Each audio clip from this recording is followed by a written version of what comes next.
Vamos a hablar ahora de flip-flops y circuitos secuenciales sincrónicos. Vamos a ver que hay una diferencia, aunque hay similitudes, también hay diferencias entre flip-flop y biestable. El planteo, vamos a hablar del flip-flop SR, caramba, nosotros habíamos visto el biestable SR, el flip-flop JK, que es un derivado del SR, el flip-flop T, que es un derivado del JK, y el flip-flop D, que también es un derivado del JK. Vamos a hablar de disparado por pulso o disparado por nivel, o por flanco. Habíamos visto ya que un sistema secuencial tiene una parte de lógica combinatoria, que son compuertas AND, OR y todo ese tipo de cosas, y elementos de memoria, que hasta ahora eran lo que llamábamos biestables.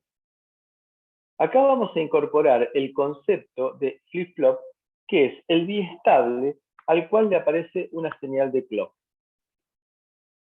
Esa señal de clock es la que va a activar todos los procesos, que para nosotros hasta ahora era un continuo. Lo que pasaba en D generaba en un biestable D, me aparecía sobre la salida.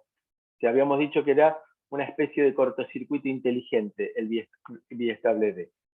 Acá, la activación se produce con una señal que se llama clock, reloj. Con lo cual, el sistema pasa a ser sincrónico. Sincrónico significa justamente eso, que trabaja con reloj, con un reloj.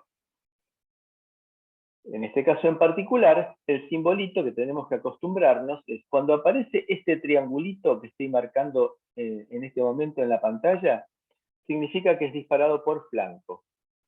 Así como lo mostré yo, es por flanco positivo. Si aparece el triangulito y adelante un redondelito, un botoncito, significa que es disparado por flanco negativo.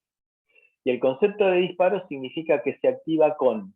Entonces se activará con flanco positivo o con flanco negativo, es decir, flanco creciente o flanco decreciente, de esta señal de clock. Tenemos en el circuito entradas externas, salidas de la lógica combinatoria, y de los elementos de memoria tenemos parte que se realimenta en la lógica combinatoria y parte que sale como salidas de memoria. Los circuitos secuenciales hay de dos tipos. Sincrónico, definimos el comportamiento de acuerdo a momentos discretos de tiempo, ahora, y el asincrónico, que es un mundo totalmente distinto. El sincrónico, dicho de una manera mucho más de barrio y no tan académica, el sincrónico significa que existe una señal de reloj.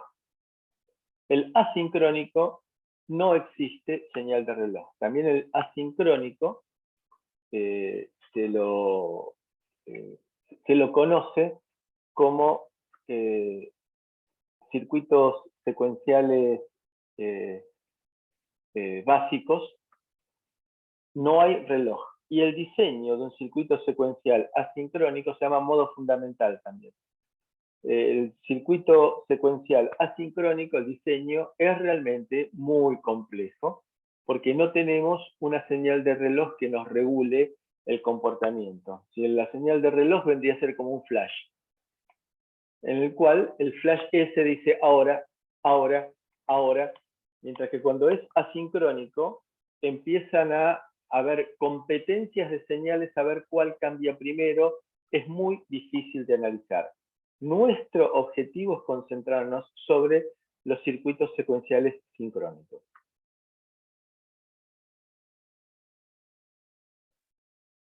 El primer, vamos a arrancar con el concepto de amo-esclavo. Hoy en día todo este tipo de amo-esclavo se vería modificado o alterado por todas las normas que están rigiendo el comportamiento de la sociedad en esta época. Es decir, como chiste, escuché toda la noticia y después al final dijeron que era chiste, de que iban a reescribir El Señor de los Anillos porque no querían que aparecieran los gnomos como enanos, sino que les iban a cambiar el nombre buscando, bueno, al final de todo dijeron que era un chiste cuando uno ya estaba medio indignado por la corrección política. Acá el término amo-esclavo significa que hay uno que tiene preeminencia sobre el otro. Tenemos un biestable SR, un biestable D. El biestable SR tiene una señal de habilitación, ¿se acuerdan? Latch enable era la señal de habilitación que decía ahora. Esta señal de habilitación irá conectada a una patita que se llamará Latch enable del amo, y acá tendremos un biestable esclavo que tendrá una habilitación que se llamará Latch enable esclavo. La forma de funcionar es el Latch enable del amo habilita, y lo que pase en SR durante el tiempo de habilitaciones y cuando valga 1, genera una salida Q. Entonces, cuando se congela, es decir, se deshabilita el accionar del biestable amo, se habilita el biestable esclavo. De esta manera, el biestable esclavo actúa cuando ya la entrada D está congelada. Podrá pasar una tormenta por SIR que la salida Q, es decir, la entrada D, quedó congelada, quedó estable en un valor. La idea es que el biestable amo produzca todos los cambios que mande en SR y llega un momento en que se congela, se saca una foto. Bueno, el biestable esclavo escanea, llamémoslo así, esa foto, en el momento en el que lo permite la señal Latch enable del esclavo. Lo que hacemos es, y fíjense que este diagrama temporal nos lleva a usar una sola señal, que se la llamaremos en lugar de Latch enable amo y Latch enable esclavo, la llamamos reloj. Y como nosotros vemos, están desfasadas en el tiempo. Cuando el Latch enable del amo vale 1, el Latch enable del esclavo vale 0. Cuando el Latch enable del esclavo vale 1, el Latch enable del amo vale 0. Con lo cual, lo que hacemos es una simplificación. Usamos un inversor. La señal de reloj irá al Latch enable del amo e invertida irá al Latch enable del esclavo, cumpliendo la misma función que en el circuito anterior. Y acá aparece por primera vez el concepto de reloj, con lo cual vamos a convertir los biestables en latches. Los sistemas digitales sincrónicos trabajan con la señal de clock. Tendremos un nivel activo alto, eventualmente un nivel activo bajo, eventualmente un flanco en sentido positivo, flanco ascendente, una transición en sentido negativo o descendente. Vamos a tener distintos tipos de flip-flop, sensibles a nivel alto, sensibles a nivel bajo, mayoritariamente sensibles a flanco, que puede ser tanto flanco creciente o flanco decreciente. Lo que quise decir con mayoritariamente sensibles es que es raro encontrar flip-flops que sean sensibles a niveles, es decir, que actúen por nivel, por razones que vamos a ver en un ratito. Entonces, ¿qué significa en VHDL? VHDL es Very High Speed Descriptor Language, lo cual nos da una idea de que es un descriptor de hardware, un lenguaje descriptor de hardware, que se utiliza con sistemas de alta complejidad y de alta velocidad. Y aparece justamente para hablar de la secuencialidad lo que vamos a llamar event. Así que esto lo vamos a retomar esta imagen en particular la vamos a retomar después de que ustedes comiencen a trabajar sobre VHDL en la práctica con Ricardo. La señal clock va a ser utilizada para marcarles actúa, trabaja cuando tengamos un evento, es decir, una variación de la señal de clock, lo cual habitualmente significa o un flanco creciente o un flanco decreciente. Entonces, lo que nosotros podemos decir para indicar que se trata de un flanco creciente es decirles que se produzca un evento, un cambio, y después de eso clock vale 1, lo cual significa flanco creciente. O bien, decir clock event, un evento del clock, un cambio en el clock, y luego clock vale 0, lo cual significa un flanco decreciente. Y eso, como dijimos antes, en el diagrama esquemático se marca con un triangulito o bien con un triangulito y un botoncito adelante para el caso del flanco de bajado o el flanco descendente. Entonces, el flip-flop SR ahora pasa a ser importante porque el flip-flop SR va a tener una señal de clock. Y acá la tabla característica del biestable SR pasa a ser la tabla característica del flip-flop SR, es decir, que aparece el concepto de reloj.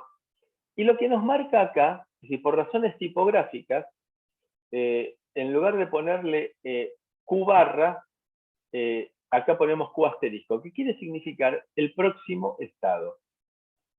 ¿Cómo se lee esta tabla? Si S y R valen 0 y Q vale 0, cuando aparezca la activación de clock, cualquiera sea el clock, ya sea nivel, flanco creciente, flanco decreciente, que eso es propio del diseño de cada flip-flop, si S y R valen 0, significa que nada cambia. Es decir, que si estaba en 0, sigue en 0. Con S y R en 0, si estaba en 1, sigue en 1. Ahora, ¿qué pasa cuando R vale 1? Si la salida del biestable, ahora flip-flop, estaba en 0, sigue en 0. Pero si estaba en 1, pasa a valer 0. Análogamente, si ese seteo la salida del flip-flop estaba en 0, pasa a valer 1 porque lo acabo de setear. Si estaba en 1, sigue en 1. Y acá es la condición que nosotros dijimos que era prohibida, por eso aparece la X. Esta X lo que hace es marcarnos, acá no nos metamos, esto es un bolonqui.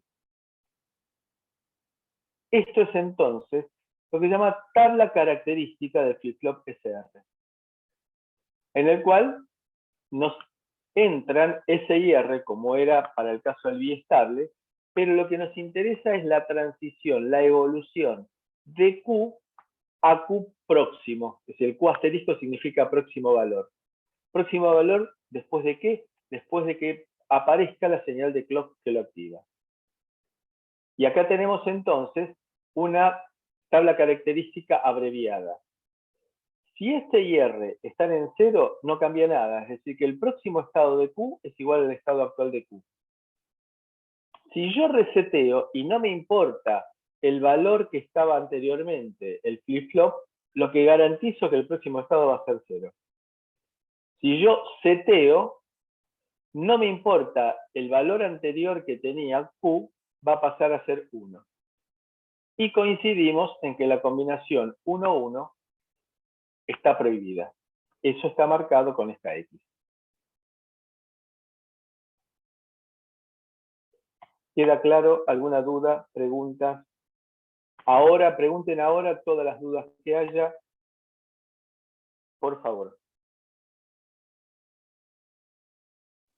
Está claro. ¿Están ahí? Bueno, gracias. ¿Seguro que no hay dudas? Hasta ahora no. Por ahora No, por el no. momento no. Les creo entonces. Entonces, el flip-flop PCR, bueno, esta es la parte de VHDL, que hay una incorporación de una biblioteca que se utiliza siempre. Esto ustedes van a ver que es un sello prácticamente. Y acá viene la descripción, el nombre que le vamos a dar. Acá vamos a darle el nombre, puede ser Pepito, Juancito, Luisito, el que se me ocurra. Voy a decir biestable SR por nivel. De vuelta, podría haberle puesto Pepito SR por nivel o Pepito se me ocurre nivel. Luego viene, donde dice port, serán la descripción de las variables de entrada que vamos a tener.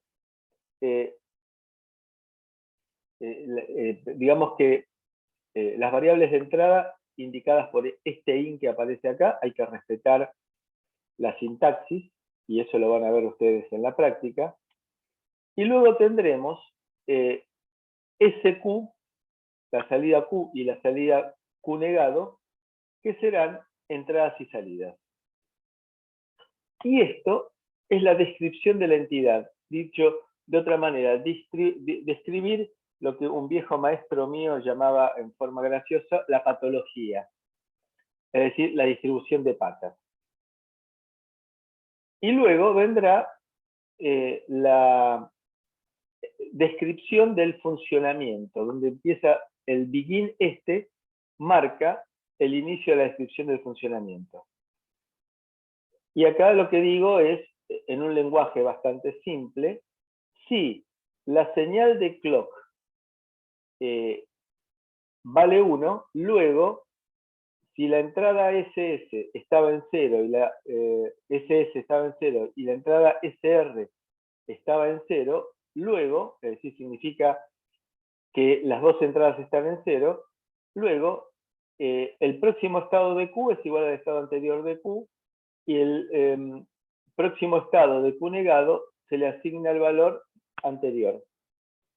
Else if significa else, else if es la abreviatura, la conjunción de else, en caso contrario, si ese S, es decir, la entrada set vale 0 y la entrada reset vale 1, luego Q va a valer 0 y Q negado va a valer 1. No me importa el estado anterior.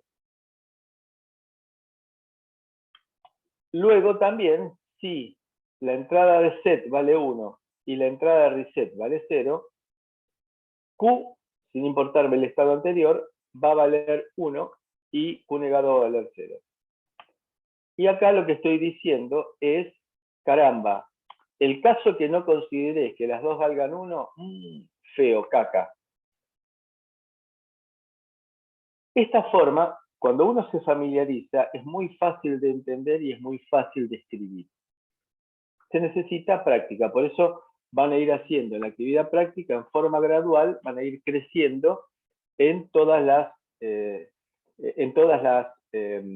experiencias, desde arrancando con la compuerta AND hasta llegar a multiplexores y circuitos secuenciales. Esto simplemente es para presentarles que trabajar en VHDL es algo simple. Hay bibliografía, si ustedes se fijan, tienen bibliografía en la página, es bibliografía accesible, no hay, es un tema muy conocido, hay una infinidad de tutoriales, de cursos que pueden encontrar en YouTube para utilizarlos como respaldo de lo que veamos en clase.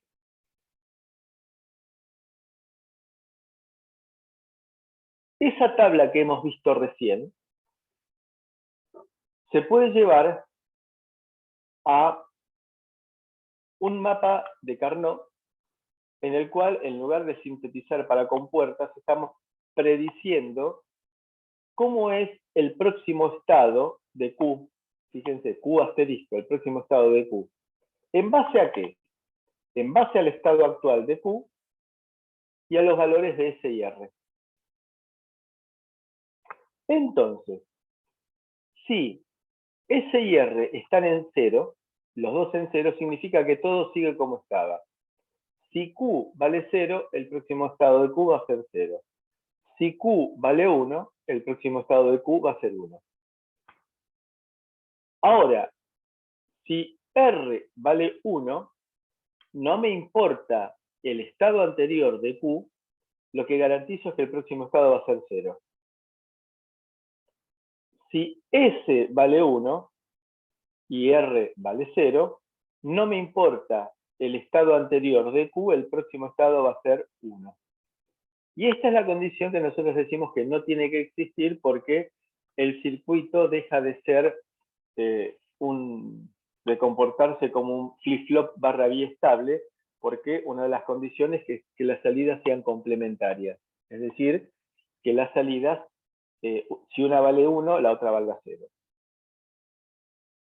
Si yo ahora este mapa de Carnot lo minimizo, lo expreso como nosotros sabemos, digo que estas X me conviene que valgan 1, entonces acá hago un grupo de 4. Un grupo de 4 en el cual Q cambia y en el cual R cambia. Es decir, que este grupo de 4 corresponde a S. Y me queda este 1 y este 1 de acá, que los agrupo, mejor dicho, en realidad me quedaría este 1, que aprovecho y lo agrupo con este otro, y que me queda R negado Q. Bien, prestemos atención ahora. Vamos a reiterar la idea de leer una ecuación para interpretarla. ¿Cómo leen ustedes? A ver, el primero que me dé una respuesta, le regalo un chupetín. Quiero decir con esto, por favor, sin miedo, ¿cómo leen esta ecuación que acabamos de deducir del mapa de Carnot?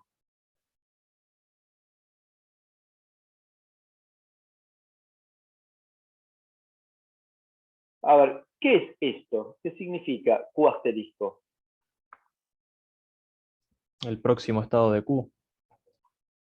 Bien, el próximo estado de Q. Y lo que está a la derecha, ¿cómo lo leerían?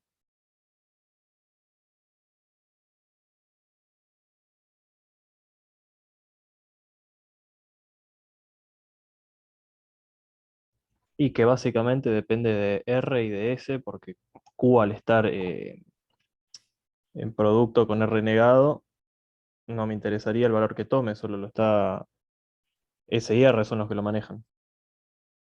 Bien, bien, correcto. Es una muy buena primera aproximación. Ahora, para que este sumando, esta suma, mejor dicho, esta suma, valga 1, ¿qué se tiene que dar? Que uno de los dos sumandos valga 1. ¿Sí? Porque si yo sumo 1 más 0 me da 1, si yo sumo 0 más 1 me da 1. Entonces, el próximo estado de Q va a valer 1 si S vale 1, o bien si Q vale 1 y no reseteo, es decir, R negado. Si no estoy seteando, pero el flip-flop estaba en 0, perdón, si el flip-flop estaba en 1, perdón, me equivoqué, si el flip-flop estaba en 1 y no reseteo, es decir, R vale 0. Entonces, el próximo estado de Q va a ser 1 si seteo, o bien si la salida está en 1 y no reseteo. Análogamente, para que el próximo estado Q valga 0, ¿qué condición se tiene que dar?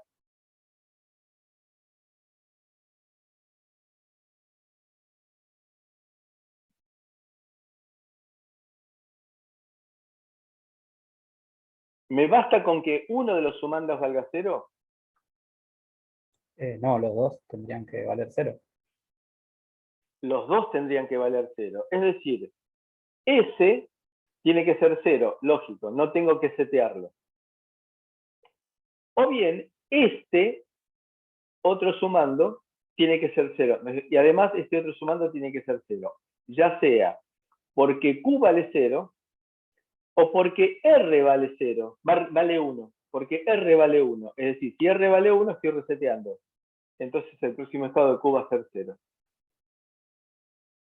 Entonces, esta es la forma de interpretar una ecuación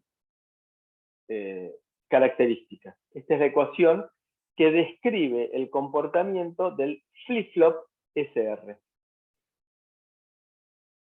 Reitero, por última vez, para que Q valga 1, próximo estado de Q valga 1, tengo o bien que setear o bien que la salida Q valga 1 y no reseteo. Por el otro lado, si yo quiero que el próximo estado de Q sea 0, no tengo que setear, o bien que la salida Q ya esté en 0, o bien que reseteo. Es decir, si R vale 1, al estar negado vale 0 y el producto va a valer 0. Y esa es la forma entonces de leer, interpretar esta ecuación característica. Digo yo entonces al revés. Si yo del estado actual quiero pasar a este estado, describo las condiciones de SIR. Fíjense que es la misma información que habíamos visto en la tabla anterior, pero diciendo cómo yo quiero evolucionar, cómo yo quiero cambiar de Q a Q asterisco, a próximo estado de Q. ¿Qué tiene que pasar con SIR? Entonces, si yo quiero que estando en 0 siga en 0, lo único que tengo que garantizar es que no se setee. Lo que pase con reset no me importa. Si yo, si Q está en 0 y quiero que pase a 1, lo que tengo que hacer es setear. Si Q está en 1 y lo que quiero es que pase a 0, lo que tengo que hacer es resetear. Si está en 1 y quiero que siga en 1, lo único que tengo que hacer es no resetear. Lo que haga con set no importa. Lo que tengo que hacer es no resetear. Esto se llama tabla de excitación. Dicho de otra manera, adjudicarles valores a S y R para producir estas transiciones.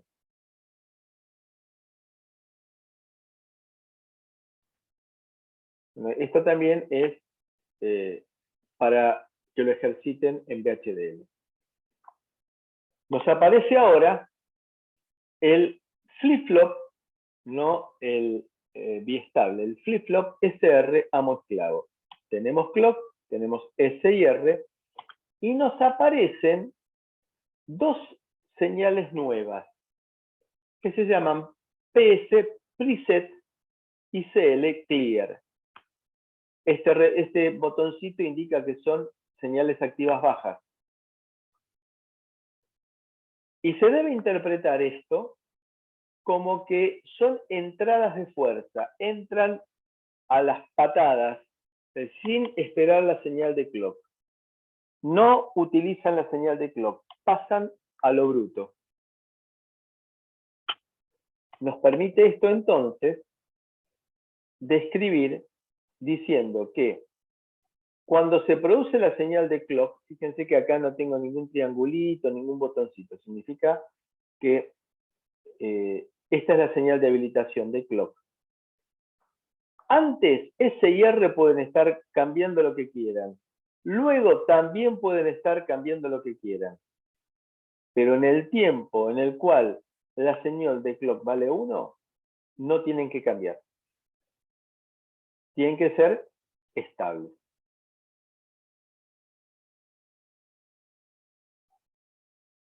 Acá vamos a ver por qué aparece el concepto del SR amo esclavo. En un flip-flop SR ideal, este pulsito de porquería que aparece acá no tiene que generar nada. Tiene que pasar desapercibido porque esto evidentemente no es señal. Porque las señales, si esta es la duración de clock, las señales tienen que tener un tiempo para que ande bien un tiempo compatible, comparable con la señal, con la duración de la señal de clock. Este pulsito que aparece aquí no tiene que tener ninguna trascendencia. Por lo cual,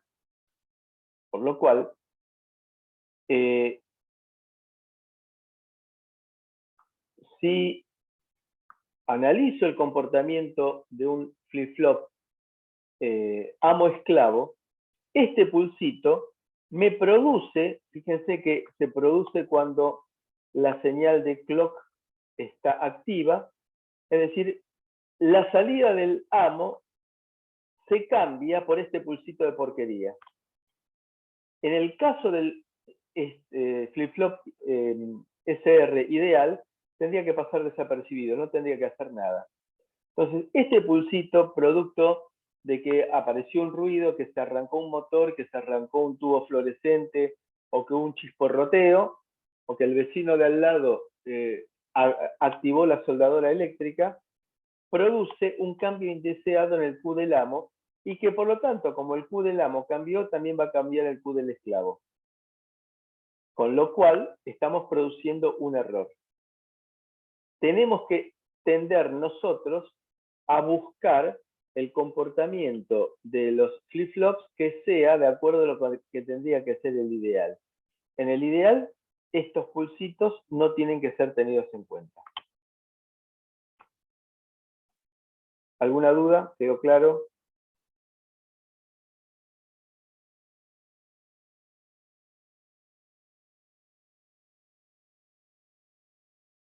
La opción que sucede es pensar en un SR disparado por flanco, es decir, en este caso por el flanco decreciente. Es decir, que la señal podrá hacer lo que quiera hasta un cierto tiempo antes del flanco decreciente y podrá hacer lo que quiera después de un cierto tiempo, del orden de los nanosegundos, de que se produzca el flanco decreciente. En este intervalo, en este lapso, tantos TS antes como TH después, las señales S y R tienen que ser estables. Y entonces, acá tenemos el diagrama esquemático de lo que es un SR amo-esclavo disparado por clock, por flanco, triangulito, con el botoncito adelante que significa flanco descendente. Tendremos S y R, Q y Q negado. ¿Alguna pregunta hasta aquí? No. Bien. En el SR tenemos una condición que nos joroba bastante. Esa condición es que S y R no pueden valer simultáneamente 1.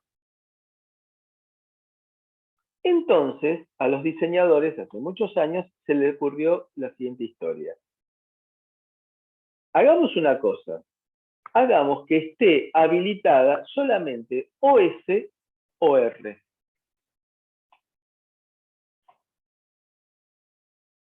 Para lo cual, lo que hacemos es poner una compuerta AND, de manera que S va a estar habilitada cuando Q negado valga 1. Y va a estar inhabilitado R cuando Q negado valga 1, es decir, cuando Q valga 0. Con lo cual, ahora vamos a llamar J y K a las entradas y que, de acuerdo a la configuración que hice a este cruzamiento de señales, solo una de las dos compuertas va a estar habilitada por vez. Con lo cual, el hecho que J y K valgan simultáneamente 1 ya no es una condición prohibida, sino que es una condición manejable, es una combinación posible. Me aparece entonces la configuración, el pasaje del flip-flop SR, disparado por flanco, al flip-flop SJK, disparado por flanco, por la aparición de estas compuertas. Vamos a analizarlo un poquito más. Nosotros habíamos dicho que el próximo estado de Q está dado por S R negado más R negado Q negado. Entonces, como ahora S es JQ negado, fíjense ustedes, S es J and Q negado y R es K and Q, entonces las reemplazo, y me queda ahora que el próximo estado es reemplazando S por JQ negado y R negado Q por KQ negado Q, me queda esta expresión. Esta pasa a ser ahora la ecuación característica del flip-flop JK.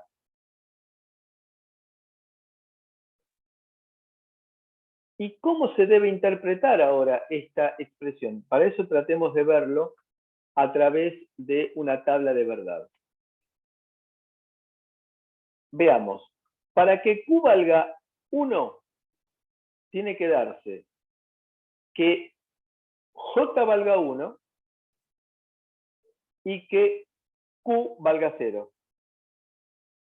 Entonces, esa condición me produce que el próximo estado valga 1. Entonces, le estoy diciendo que J valga 1 y que Q valga 0, entonces eso produce que el próximo estado sea 1. O bien, la otra situación que se puede dar es que Q valga 1 y K valga 0. Es decir, acá J cumple la función de set, K cumple la función de reset.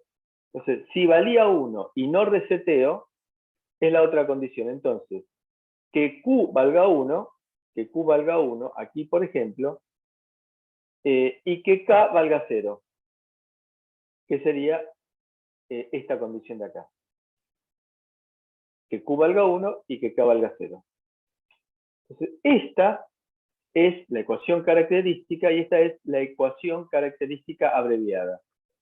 Si J y K valen 0, el próximo estado de Q va a ser igual al estado actual de Q.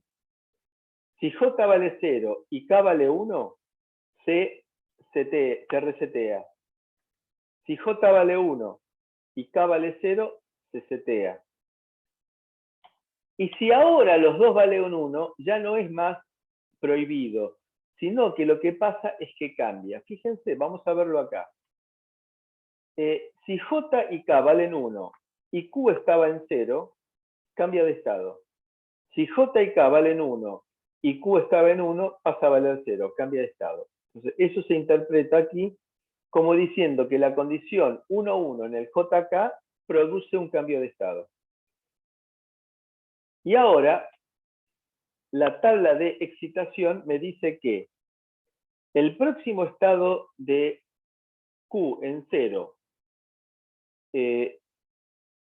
estando el estado actual de Q en 0, se produce si no lo seteo. Si no lo seteo. No me importa lo que haga con el reset. Acuérdense que J equivale a set, K equivale a reset. Ahora, si yo quiero que se produzca la transición de 0 a 1, lo que tengo que hacer es setearlo. Y si yo quiero que la transición sea de 1 a 0, lo que tengo que hacer es resetearlo. Y si estaba en 1 y quiero que siga en 1, lo que tengo que garantizar es que no se resetea. Y no me importa lo que pase con los demás. Acá hay un detalle bastante interesante. A diferencia de lo que pasaba con el flip-flop SR, tengo un montón de estados don't care en el JK. En la tabla característica, que después la voy a llevar un mapa de Carnot. ¿Y eso qué me significa? Que esos don't care los voy a poder asumir de acuerdo como a mí me convengan, como ceros o como unos, para tratar de minimizar la función. Por eso es que, anótenlo bien grandote, siempre que pueda llegar a elegir el tipo de flip-flop a utilizar, voy a tratar de utilizar flip-flop JK. ¿Por qué? Porque tiene un montón de don't care que vamos a ver en el mapa de Carnot que me permiten a mí simplificar mucho las funciones. El T consiste en unir las entradas J y K. T viene de toggle. J y K no tengo la más mínima idea de dónde vienen. S y R vienen de set reset. JK no sé dónde vienen. T viene de toggle. Toggle significa conmutar. Entonces, la representación es con una entrada T y con una señal de clock. Y lo que hago es, en la ecuación característica del JK, que era esta de acá, reemplazo J por T y reemplazo K por T. Y me queda esto que, esto que aparece aquí, lamentablemente, a ver si lo podemos cambiar. Es por el hecho de no estar usando el... No estar usando...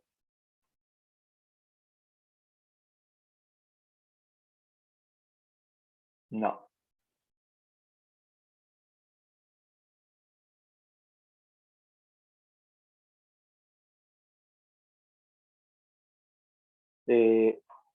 Esto significa, es el símbolo de hora exclusiva. El próximo estado de Q va a ser T hora exclusiva Q. Es decir, que si Q vale 1 y T vale 1, se produce un cambio y pasa a 0. Si T vale, si Q vale 0 y T vale 0, se mantiene tal cual. Si ambos valen 1, se mantiene tal cual. Y si T vale 1 y Q vale 0, se produce el cambio a 1. Si T vale 0 y Q vale 1, se produce el cambio también, siendo hora exclusiva. Entonces, esta sería la tabla de excitación, que abreviada significa que si T vale 1, se produce el cambio de Q. Y esta es la tabla de excitación. Si yo quiero que el próximo estado de Q sea 1, lo que tengo que hacer es, si Q vale 0, hacer que T valga 1, y si quiero que se mantenga en 1, T tiene que valer 0. Entonces, T viene de toggle, significa que cuando T vale 1, la salida cambia de estado. Y puedo usar el flip-flop T como divisor de frecuencia. Entonces, si pongo la entrada T en 1, cada vez que se produzca un pulso creciente de clock, lo que hace es cambiar de estado la salida del flip-flop T. Con lo cual, vemos aquí, esto es importante para recordar, que en cada flanco creciente se produce un cambio en Q. Con lo cual, la frecuencia de Q es la mitad de la frecuencia de la señal de reloj. Y si ahora este Q Perdón, lo profe. uso... Sí, sí. Se quedó colgado en la del flip-flop T y que vemos la fórmula. O sea, la tabla de excitación no se ve, no sé si la mostró en otra diapositiva. Sí, Se quedó en la 20. Aquí No está la sé si 20. se colgó o qué. se colgó.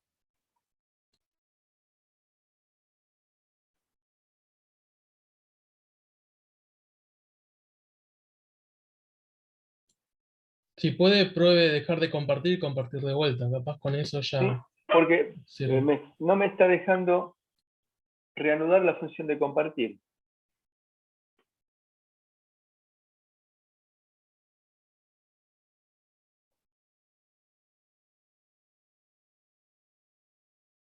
A ver ahora. Ahora sí. Bueno, entonces habíamos llegado a esta, que T era hora exclusiva Q, el próximo estado. Tenemos entonces la tabla de la tabla característica, en la cual si t vale 1, lo que hacemos es que Q pase de 0 a 1 o de 1 a 0. Si t igual a 1, produce cambio en Q. Lo cual se simplifica en una tabla abreviada en la cual decimos que si t vale 0 no se produce cambio en Q, si t vale 1 se produce cambio en Q.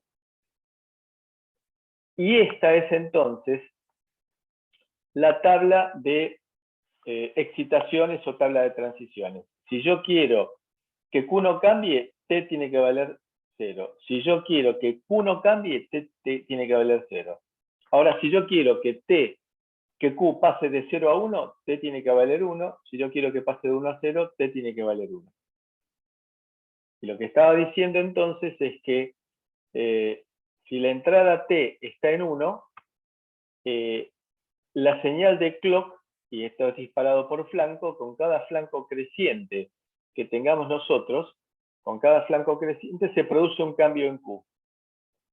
Comparo y veo que la frecuencia de la señal Q es la mitad de la frecuencia de la señal de reloj. Con lo cual, puedo utilizar un flip-flop T como divisor de frecuencia. Si esta salida Q la utilizo como clock de la etapa siguiente, voy a dividir por 4. Y la salida de ese segundo flip-flop lo utilizo como clock de la etapa subsiguiente, va a dividir por 8. Con lo cual, logro dividir en potencias de 2 a la n. El flip-flop D es el flip-flop SR en el cual evito la posibilidad de que S y R valgan simultáneamente 1, poniendo un inversor. Entonces, si D vale 1, seteo. Si D vale 0, reseteo. Con lo cual, lo que estoy diciendo es que en la salida Q me va a aparecer el estado de D, pero, y esta es la diferencia importante, con un cable, cuando clock lo marque. Entonces, cuando se produzca, en este caso, el flanco ascendente de la señal de clock, la entrada D aparece sobre la salida Q. Solamente se produce el cierre de este presunto interruptor que vincula S y Q cuando clock tenga un flanco ascendente. Y nos queda este esquema del flip-flop tipo D. Tomando la ecuación característica del flip-flop SR, que era esta, S lo reemplazo por D y R lo represento por no D. Con lo cual, me queda D, doble invertido D, D, y al tenerlo como factor común, me queda D de 1 más Q, es decir, esto es D.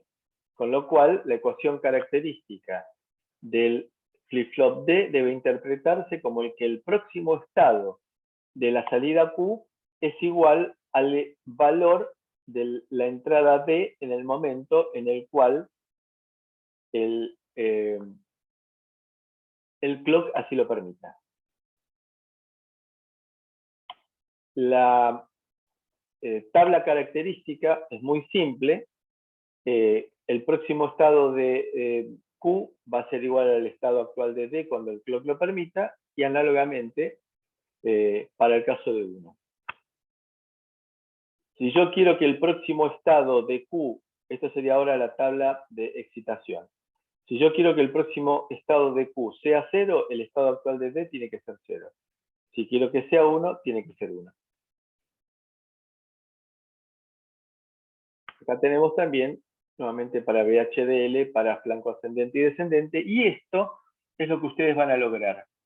Es decir, ustedes lo que van a lograr es simular por medio de un software que van a tener que descargar de internet, y les permite ver, como si fuera un osciloscopio ficticio, el comportamiento del circuito cuando se producen estas excitaciones que ustedes están generando por un lado, y acá tenemos la señal de clock. Y esto entonces nos permite simular el comportamiento de cualquier tipo de circuito. ¿Preguntas?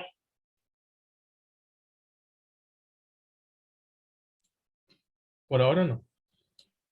Bien.